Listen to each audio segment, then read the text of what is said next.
I stood there in the grand ballroom, the air thick with perfume, champagne, and whispers of power. The chandeliers glistened above us like frozen fireworks, their cold light bouncing off polished marble and sequined gowns.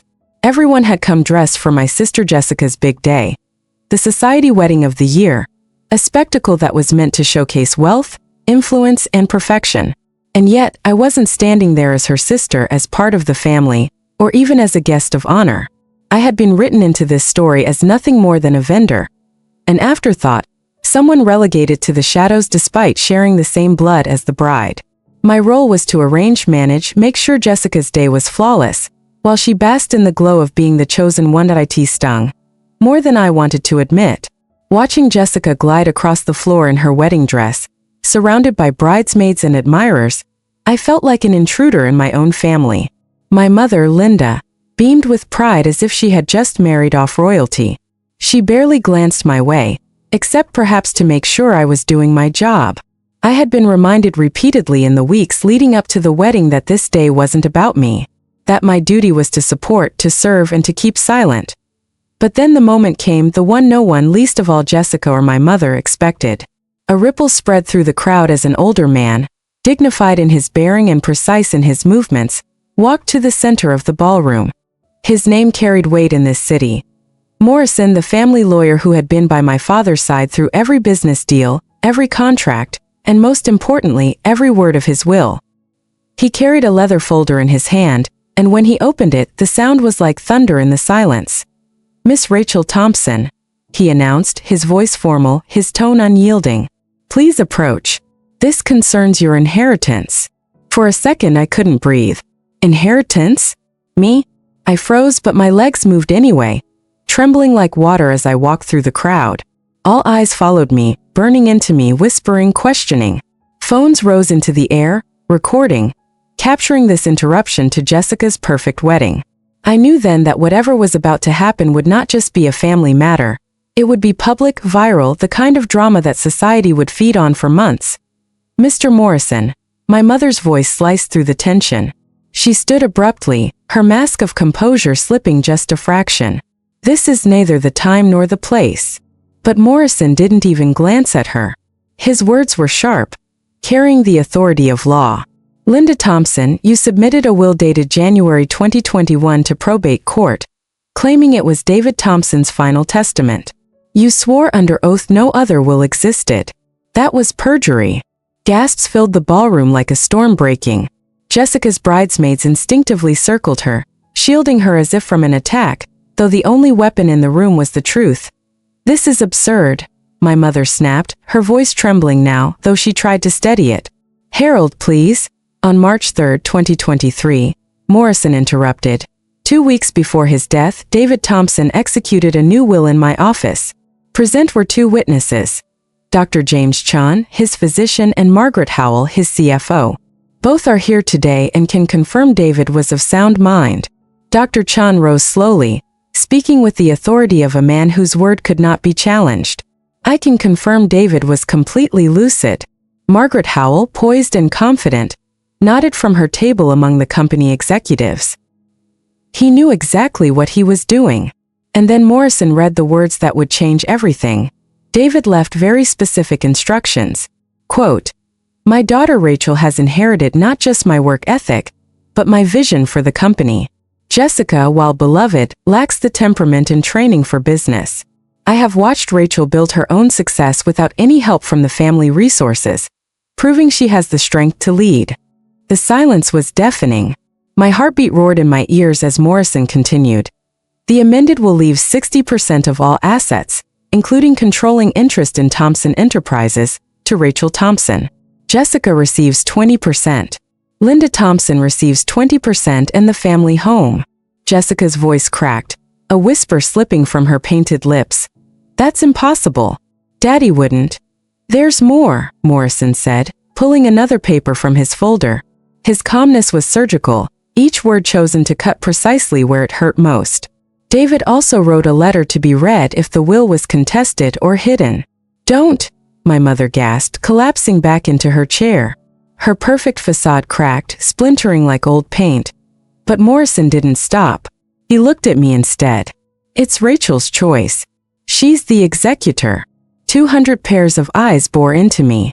My sister, radiant in her white gown, mascara already threatening to smudge. My mother, finally showing her age, fear flickering across her face.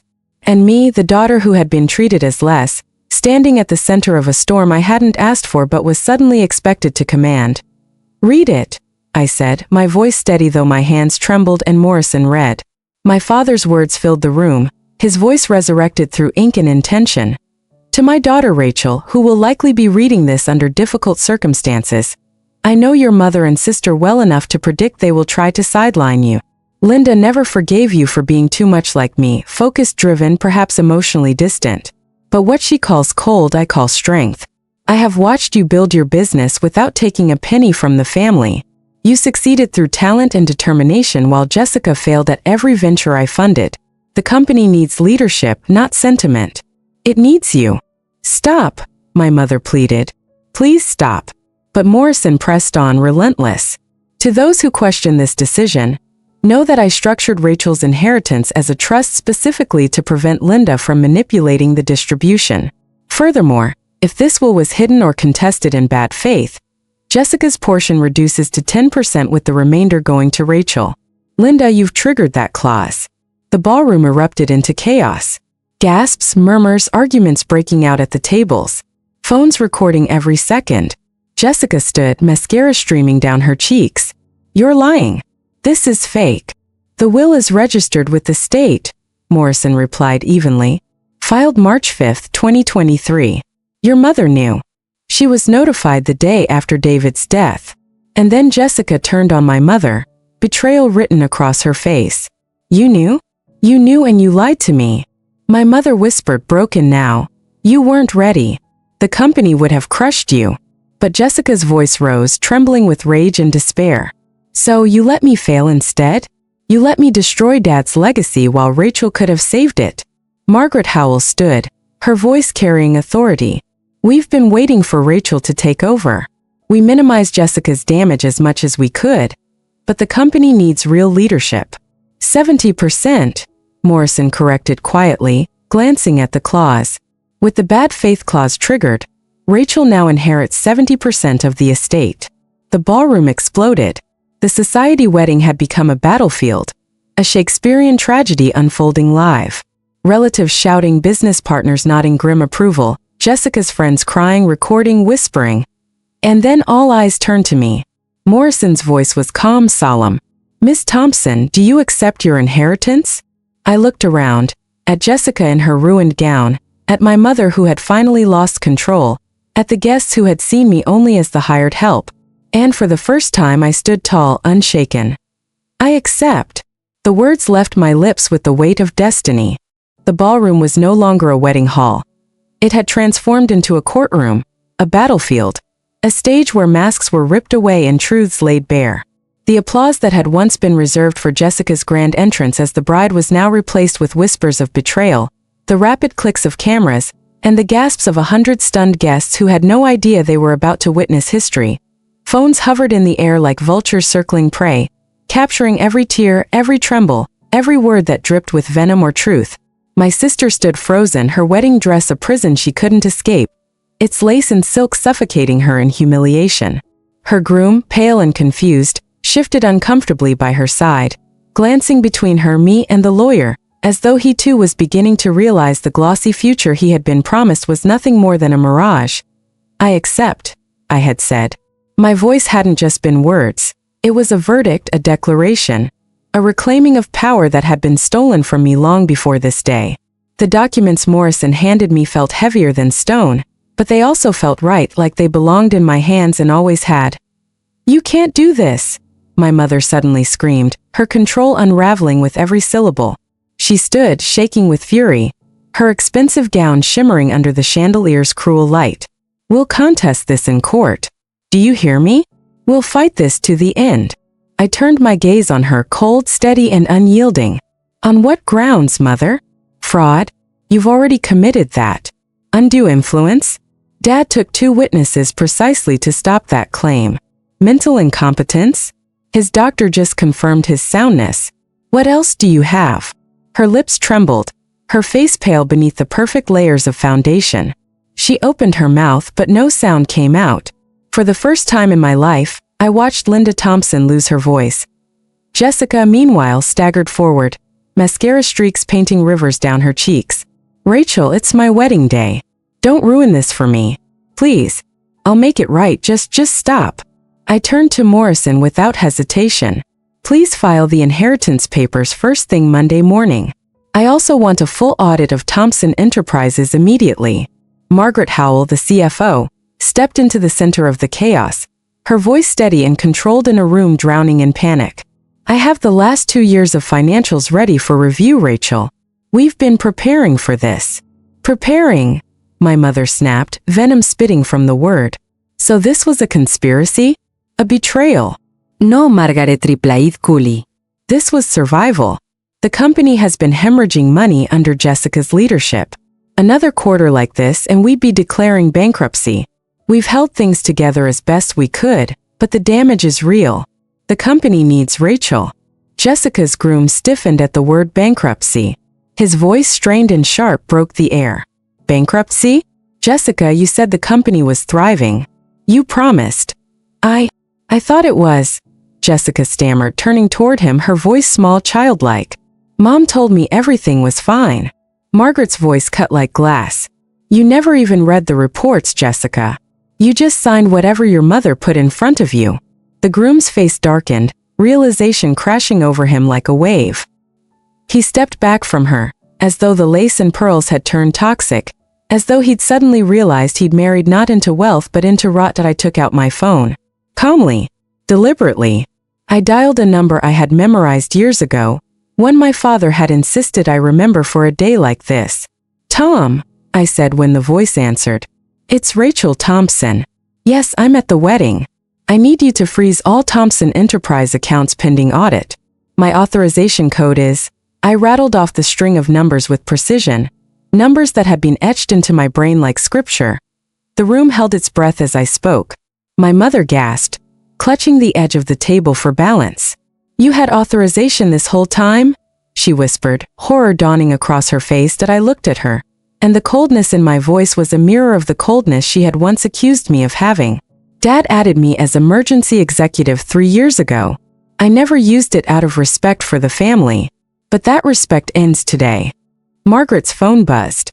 She glanced at it, then nodded to me. Accounts frozen. All company credit cards deactivated. Almost on cue, Jessica's phone beeped. She pulled it out, panic flooding her features as she realized her company card had just declined.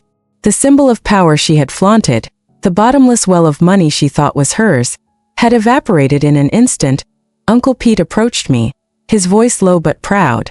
Your father would be proud. No, I said louder, ensuring the entire ballroom heard me. My voice carried over the chaos, slicing through the noise. Dad would be disappointed it came to this. That his wife and daughter cared more about control than competence. That they destroyed what he built out of greed and spite. The truth hung heavy in the air, undeniable, inescapable. I walked to the podium, took the microphone and faced the crowd directly. Ladies and gentlemen, I apologize for this disruption. Please enjoy the wedding. Everything has been paid for, apparently by me through the deposits I made. Consider it my final gift to my sister.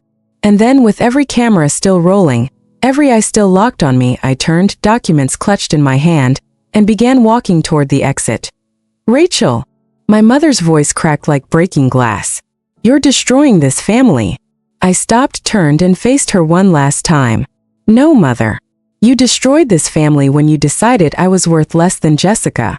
When you hid Dad's will. When you let Jessica run his company into the ground rather than admit I was the qualified one. Jessica sobbed, her veil shaking. Where are you going? To save Dad's company, I said. Something I should have been doing for the last 2 years, if you hadn't committed fraud. The doors loomed ahead, the exit glowing with the promise of air, freedom, and a future that was finally mine. Morrison fell into step beside me, his leather folder under his arm. Your father suspected this would happen, he said quietly. He left you another letter. Private, for when you were ready. I swallowed, my throat tight. I'm ready now. As we reached the ballroom doors, Margaret called out behind me, her voice strong. "Miss Thompson, the executive team would like to meet Monday morning. We've been waiting for you." I didn't look back. I didn't need to. For the first time, I wasn't leaving as the forgotten daughter, the invisible vendor, the scapegoat. I was leaving as the rightful heir, the leader, the one my father had always believed in. I stepped out of the ballroom, into the crisp evening air, no longer powerless. The wedding carried on without me, but the truth had already shattered it. No champagne toast, no dance, no bouquet toss could repair what had just been exposed. The celebration had become a funeral, not for a marriage, but for the illusions that my mother and sister had built their lives upon, and for the first time in years I felt free. The cool evening air outside the ballroom felt like liberation, but also like the edge of a storm. Every step I took away from that gilded hall was heavy with the weight of history, betrayal, and unfinished wars. The faint hum of laughter and music from the wedding echoed behind me, but I knew those sounds masked chaos. Inside, my mother and sister were scrambling to hold together the shards of their perfect illusion, shards that had already cut them deep. Morrison walked beside me, silent for a while until he finally spoke. "Rachel, the letter your father left. It's in my office safe. He instructed me to give it to you only after this day, once the truth was out." I nodded, my throat tightening. For years I had longed for Dad's validation, for proof that I wasn't invisible, that my worth wasn't defined by the cruel hierarchy my mother enforced. And now, even after his death, he was still guiding me. "I want to see it tomorrow," I whispered. "You'll have it," Morrison promised as his footsteps faded into the night. I walked alone to my car, my mind swirling with conflicting emotions. Relief, sadness, rage. And beneath it all, a flicker of something I hadn't felt in years, hope. But the war was not over. The next morning, the headlines were everywhere. Heiress drama at Thompson wedding, hidden will exposed. Bride's sister declared true heir amidst family scandal. Thompson Enterprises facing audit under new leadership. Photos of me holding the documents were splashed across every newspaper and gossip site. Clips of Jessica's sobs and my mother's outbursts had gone viral overnight. Hashtags with our names trended, strangers dissecting our lives, our choices, our betrayals. Some called me brave. Others called me cruel. But for the first time, I wasn't invisible. The world finally saw me as I sat in Morrison's office, heart pounding, as he handed me a sealed envelope. My father's handwriting, so familiar, sprawled across it. I traced the letters of my name, Rachel, written with care, with love. My hands shook as I tore it open. "My dearest Rachel." The letter began. I swallowed hard, already fighting tears. "If you are reading this, it means the truth has come to light. I know this day will be painful, but I also know you have the strength to bear it. Your mother and sister will not understand why I chose you. They will call you cold, unfeeling, unworthy. But I have watched you, Rachel. I have seen your diligence, your loyalty, your quiet brilliance. You are the daughter who built alongside me, who asked questions, who cared about the people, not just the profits. You are my true successor." The words blurred as tears filled my eyes.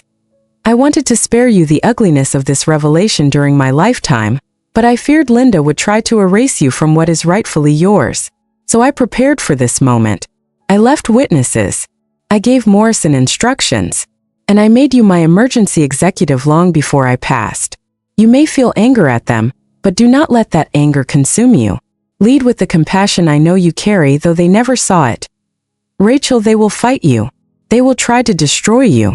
But remember, you are my daughter, my pride, my legacy, and you are not alone. Trust the people who stood by you. They will be your strength when the family betrays you." The letter ended with 5 words that broke me completely. "I love you. Always, Dad." I pressed the paper to my chest and sobbed. Years of silence, years of neglect, years of pain pouring out of me in waves. For once, the tears weren't of weakness, but of release. Morrison gave me a moment, then cleared his throat softly. "Rachel, there's something else." He opened his drawer and pulled out a flash drive. "Your father recorded a video message for you as well." My heart skipped. "A video?" "Yes. It's short. He said you'd know when you were ready to watch it." With trembling hands, I plugged the flash drive into Morrison's computer. The screen lit up and there he was, Dad. Alive in pixels, smiling that familiar, gentle smile. "Hello, sweetheart. His voice filled the room. If you're watching this, then the truth is out, and I'm sorry I wasn't there to shield you from it. But I trust you. I believe in you. You are stronger than you know. And Rachel, forgive them if you can. Anger will weigh you down. You deserve freedom. Build a life, a company, a future that reflects who you are, not who they told you to be. The video ended, leaving the room unbearably quiet. For a long time I just sat there, clutching the flash drive, the letter, drowning in love and grief. Then slowly, determination replaced the sorrow. Dad believed in me. He had prepared me. And I would not let him down. By Monday morning, the executive board was gathered. Margaret sat at the head of the table until I arrived, then stood and gestured for me to take her place. My mother and Jessica were absent, of course, probably still reeling, still plotting. But the room was filled with men and women who had worked beside my father for decades, people who had seen through the illusions my mother spun. Rachel, Margaret began, we need direction. The company's finances are strained. Investors are nervous. Employees are confused after yesterday's headlines. We can't afford hesitation. I nodded. My father's voice echoed in my mind. Lead with compassion. We will conduct a full audit, I said firmly. No more secrets. Every department will open its books. Anyone caught hiding losses or inflating numbers will be dismissed. Effective immediately, all luxury expenditures stop. The focus will be stability and rebuilding trust. The board members exchanged glances, some skeptical, others relieved. And another thing, I continued, my voice steady though my heart pounded. From this day forward, every decision will consider not just profit, but people. My father built this company for the workers, for the families it supports, not just for the shareholders. That legacy will continue under me. Margaret's eyes softened, and she gave a small nod. Your father would be proud.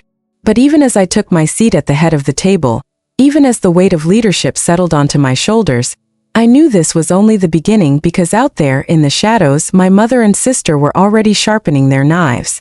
The boardroom smelled faintly of polished wood and tension. The morning sunlight streamed through the tall glass windows, catching the nervous faces of men and women who had spent years watching Thompson Enterprises wobble under my mother's and sister's incompetent control.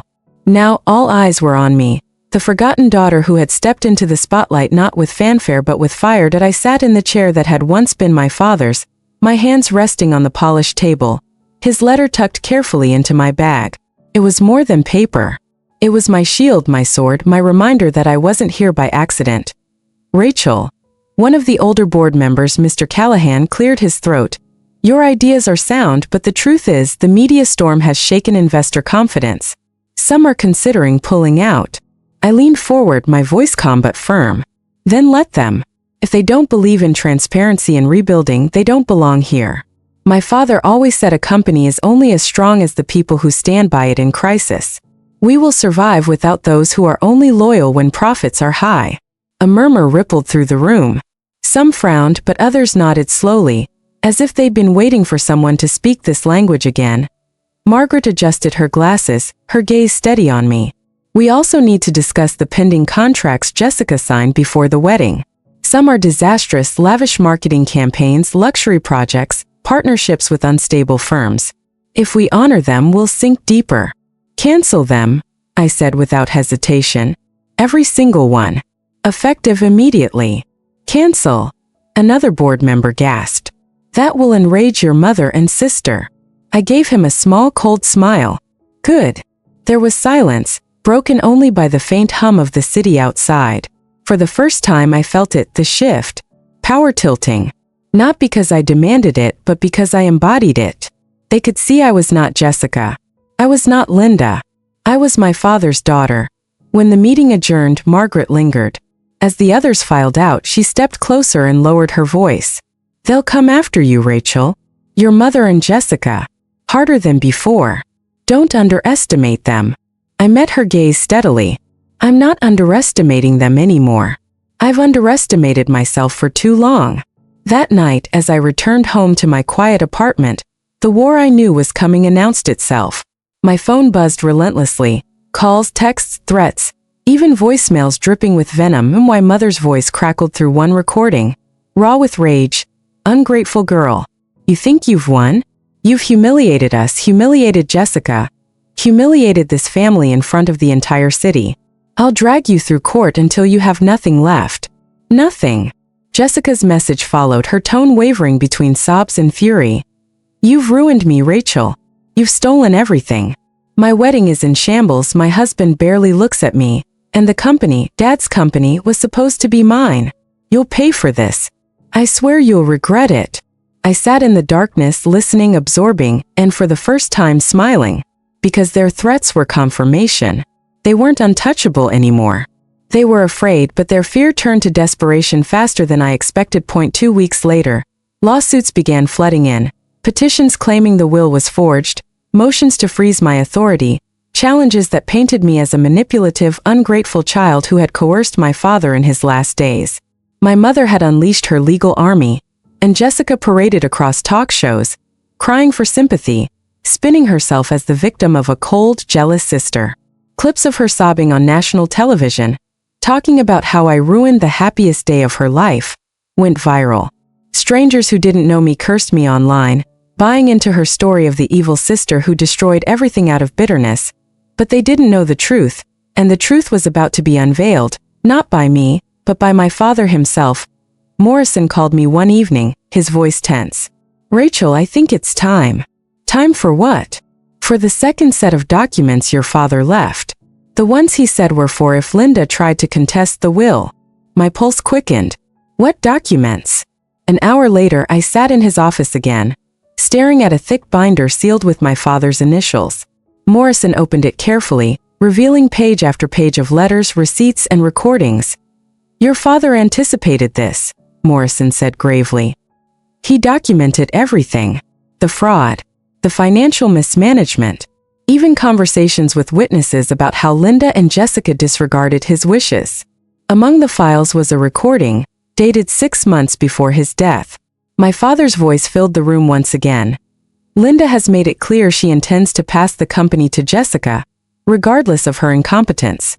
I fear she will try to erase Rachel entirely. This is my record, my insurance to ensure that cannot happen. Rachel is my chosen heir. If Linda contests this, she does so against my direct, documented wishes. Tears burned my eyes, but this time it wasn't grief, it was vindication. Release it, I told Morrison. Are you sure? Once this goes public, there's no turning back. Your mother and sister will be destroyed. I inhaled slowly, feeling the weight of it all. They destroyed themselves the moment they chose deceit over truth. I'm just letting the world see it. Within 48 hours, the recordings were leaked. Media outlets devoured them, playing my father's voice on repeat. Headlines exploded.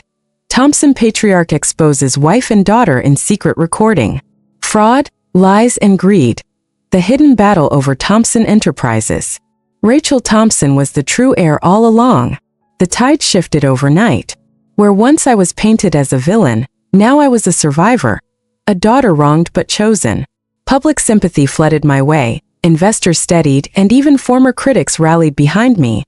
But while the world celebrated the truth, my family collapsed. Jessica's husband filed for annulment within weeks, citing fraud and misrepresentation.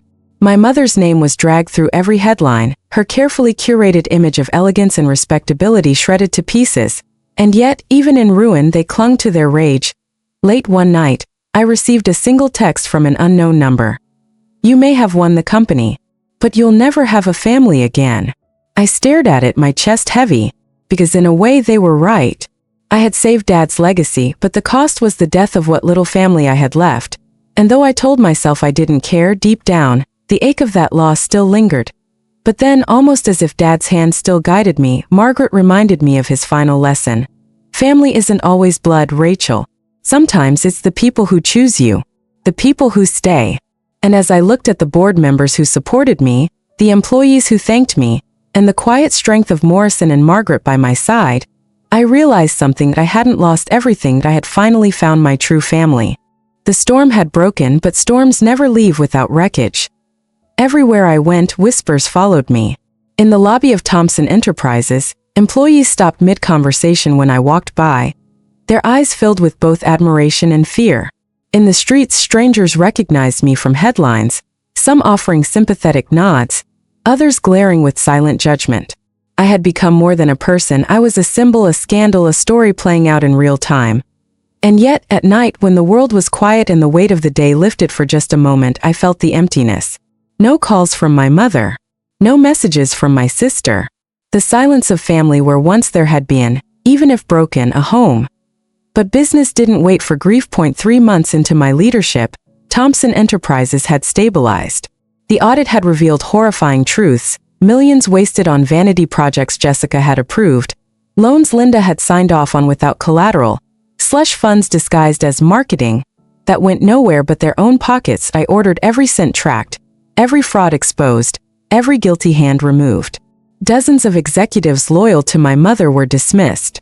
New blood entered the company, loyal not to a name, but to merit. For the first time in years, there was hope in the hallways. But Linda and Jessica weren't gone. They had been humiliated, yes. Their reputations shredded. Jessica's marriage annulled. Linda's social circles abandoned her. But humiliation is fuel for people like them. They licked their wounds in the shadows, waiting, plotting. The attack came when I least expected it. A quiet Tuesday morning, I was preparing for a quarterly review meeting when Margaret burst into my office, her usually composed face ashen. "Rachel, you need to see this." She handed me a tablet.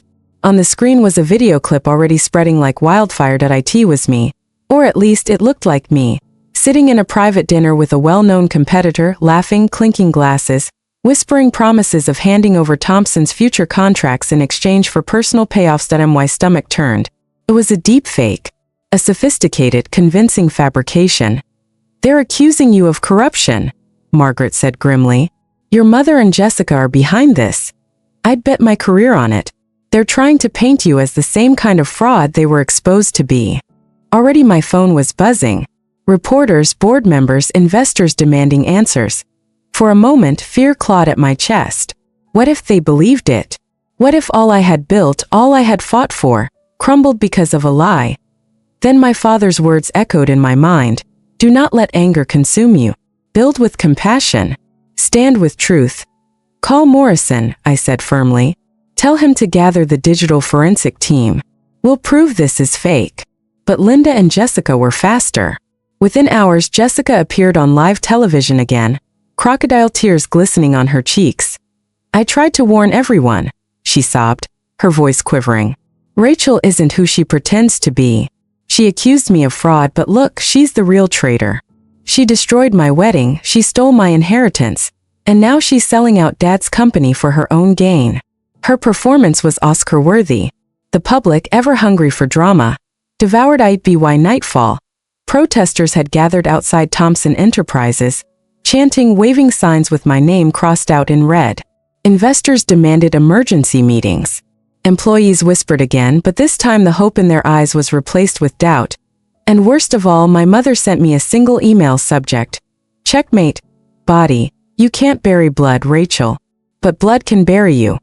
For the first time since Dad's will was revealed, I felt the ground slip beneath me. Morrison and the forensic team worked tirelessly, analyzing the video frame by frame, exposing glitches, inconsistencies, digital fingerprints that proved it was manufactured. But while truth is slow, lies move fast. By the time the report was ready, the damage had been done. Shares plummeted. Partnerships were frozen. I stood in front of the board again. The same men and women who had once looked at me with cautious hope. Now their eyes were sharp with suspicion. "Rachel," Mr. Callahan said, his voice heavy, "we've reviewed the evidence from Morrison's team. We see the flaws in the video. But public opinion is against you. Investors are panicking. We need a strategy, not just the truth." I clenched my fists under the table. Strategy. My father's company was bleeding because of lies, and I was being asked to play politics. And then, almost like fate, Margaret leaned forward. "Perhaps it's time the world saw the rest of your father's recordings." I froze. "There are more." Morrison nodded slowly. "Yes. Your father recorded several messages. We've held them back because they're damning. Not of you, but of Linda and Jessica. He wanted them used only if absolutely necessary." "What do they show?" I asked. "Proof," Morrison said quietly. "Conversations he caught of Linda discussing how to alter financial statements. Jessica bragging about signing contracts she didn't understand just to impress people. They'll bury any credibility they still have. For a long moment I hesitated. Releasing them would be final. There would be no scraps of dignity left for them. It would destroy whatever remained of my family. But then I remembered the email. Checkmate, they had declared war. And wars don't end with mercy. Release them, I whispered. The fallout was nuclear. Within days, the recordings exploded across the media. Jessica's voice, shrill and arrogant, bragging about signing whatever looks shiny. Dad doesn't even check anymore. Linda's chilling words. Rachel will never get a cent if I have to forge papers myself. There was no coming back from it. Public opinion flipped again. The same people who had cursed me online now cursed them. Protesters returned, but this time outside Linda's gated estate. Jessica's face became a meme, her crocodile tears mocked across the internet. But behind the schadenfreude, I felt no joy, only a hollow ache. Because even in victory, there was no family left to save. Late one night, Morrison called me again. Rachel, there's one last video from your father. He said it was for when the dust settled. I sat in my office, the city lights glowing behind me. As I clicked play, Dad's face filled the screen one last time. He looked older here, tired but resolute. Rachel, he said softly, if you're watching this, then the truth has destroyed what was left of our family. I'm sorry. I hoped it wouldn't come to this. But if it did, I want you to remember something. You are not defined by their betrayal. You are not defined by this company. You are defined by the choices you make now. Lead, yes. Protect the company, yes. But also live. Don't let their shadows consume your light. His voice cracked just slightly. I love you, Rachel. Be free. The video ended, leaving me in tears again. But this time the tears carried something else. A seed of release, because maybe, just maybe, Dad was right. Maybe saving the company was only part of my story. Maybe saving myself was the rest. And for the first time I wondered what would freedom really look like. Freedom. The word echoed in my chest like an unfamiliar song. One I hadn't heard since childhood. For years my life had been chained to the weight of my mother's coldness, Jessica's envy, and the company my father had left behind. I had fought battles in boardrooms, survived character assassinations, and watched the last threads of family unravel into ashes. But now, after everything, I finally stood at a crossroads. The company was safe. Thompson Enterprises had not only survived, it had begun to thrive again. Shareholders praised my leadership. The media, once thirsty for my downfall, now hailed me as a symbol of resilience, a phoenix rising from betrayal. Employees walked the halls with pride instead of dread. Deals poured in. On paper, I had won. But victory tastes different when eaten alone. Jessica had disappeared from the spotlight, her face a relic of internet shame. Rumors swirled that she had left the city, possibly the country. Some said she was hiding under another name. Some claimed she had tried to start a new life, only to fail again. I didn't know the truth, and for the first time I didn't care. My mother was another story. Linda still lingered like smoke after a fire. She had lost everything, her friends, her reputation, her influence. But pride like hers doesn't die quietly. Every now and then whispers reached me. Anonymous emails, veiled threats, subtle reminders that she hadn't forgiven me. But she was no longer the woman in control. She was a ghost haunting her own downfall. And yet, she was still my mother. One evening, as autumn painted the city in shades of gold and crimson, I received an unmarked envelope delivered to my office. Inside, a single handwritten note. Rachel, meet me at the old house. Midnight. Alone. Mother. My heart tightened. The old house, our childhood home, abandoned since Dad's death. It was where birthdays had been celebrated. Where Jessica and I once played in the backyard before envy poisoned her smile. Where I had last seen my father alive. I should have ignored it. Morrison warned me it could be a trap. Margaret begged me not to go. But something inside me whispered that this was the final page of a story that couldn't remain unfinished. So I went. The night was cold, the kind that carries both silence and secrets. The house stood like a monument of memories, windows boarded, paint peeling, but still holding the essence of the life we once shared. Inside, the air smelled of dust and echoes. And there she was. Linda. My mother. She looked smaller, older. her once flawless appearance replaced by lines of bitterness etched deep into her face. She held no jewelry now, no silk dresses. Just a woman stripped of power yet still clutching to pride. "You came," she said, her voice sharp but trembling. "I had to," I replied quietly. "This needs to end." For a long moment she studied me, her eyes unreadable. Then she laughed, a brittle, broken laugh. "End? Do you think this ends? You've taken everything from me. My friends, my name, my life. And you think standing there, pretending to be your father's golden child, means you've won?" I swallowed hard. "I didn't take anything, Mother. You destroyed yourself. I only showed the truth." Her eyes flashed, that same flash I had seen 1,000 times growing up whenever she wanted to make me feel small. But this time it held something else. Pain. Desperation. "You were always his favorite," she spat. "No matter what I did, no matter how hard I tried, it was always Rachel this, Rachel that. He left you the company, the money, his love. And what did I get? A lifetime of pretending." Her words cut, but not in the way she intended. For the first time I saw through them.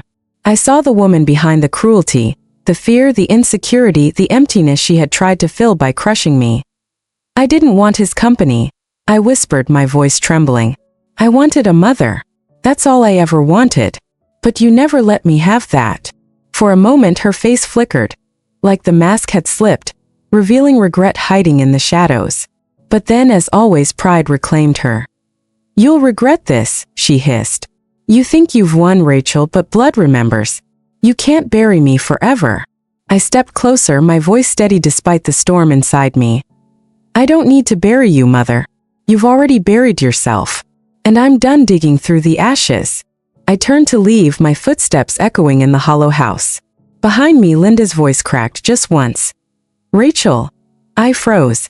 For the first time in my life, she didn't sound like the woman who had tormented me. She sounded like a mother stripped bare, desperate, broken. But I didn't turn back. Because sometimes survival means walking away. Outside, the night air felt different. Lighter. The chains that had bound me for years, of trying to earn her love, of trying to prove myself worthy, finally loosened. For the first time, I wasn't just fighting to save Dad's company, or to expose their lies. I was fighting for myself. And I had won. Weeks passed. The storm faded. Slowly, painfully, I began to rebuild not just the company but myself. I hired new leaders, gave opportunities to people who had once been silenced. Thompson Enterprises grew into something stronger, something Dad would have been proud of. Not just a business but a legacy of resilience and truth. But more importantly, I learned to breathe again. Sometimes I still heard Jessica's laughter in my memories, saw Linda's cold eyes in my dreams. But they no longer held power over me. They were shadows, and I had stepped into the light point one morning. As I stood by my office window watching the sunrise spill gold over the city, I remembered Dad's last words, "Be free." And for the first time in my life, I finally understood what he meant. Freedom wasn't the absence of enemies. It wasn't winning the battles or exposing the lies. It was choosing to live. Even after the war, I smiled through tears, whispering into the quiet room, "I'm free, Dad." And somewhere in the silence, I swear I could almost hear him whisper back, "If you were me, would you forgive? Or would you keep the door closed forever?" Let me know in the comments, and don't forget, this story isn't over yet.